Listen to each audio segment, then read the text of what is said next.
Steam చేసుకున్నాక ఇలా వేసుకోవాలండి. చేసుకున్నాక గార్లిక్ మిక్స్ అండి, 4 పన్నీర్ క్యూబ్స్ కుక్ చేసుకున్నాను మిల్క్లో, సాల్ట్, అలాగే కొద్దిగా క్రీమ్ అండి.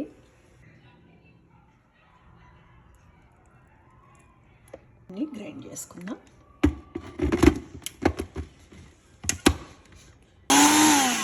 చికెన్ని ఇలా పీసెస్లో చేసుకోవాలండి, చిన్న చిన్న పీసెస్గా.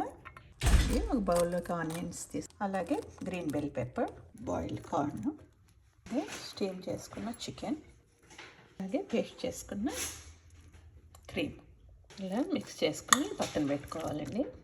ఇలా తీసుకుని బ్రెడ్ స్లైసెస్ మీద స్ప్రెడ్ చేసుకుందామండి. స్ప్రెడ్ చేసుకున్నాక ఇలా చీజ్ స్లైస్ వేసుకొని క్లోజ్ చేద్దామండి. క్లోజ్ చేసి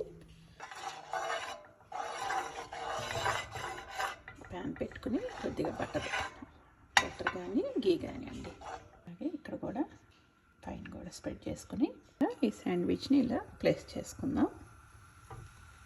ఉన్న ఫ్లేమ్ మీద టోస్ట్ చేసుకుందాం అండి. చేద్దామండి. అంతే అండి, 2 సైడ్స్ కుక్ అయింది.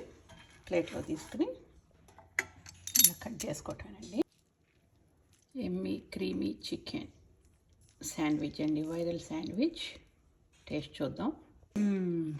సో గుడ్ అండి, చాలా బాగుంది. కొంచెం టైం పడుతుంది కానీ చాలా బాగుందండి. ఇట్లా సలాడ్తో తింటే మనకు ఫుల్ఫిల్ అయిపోద్దండి స్టమక్.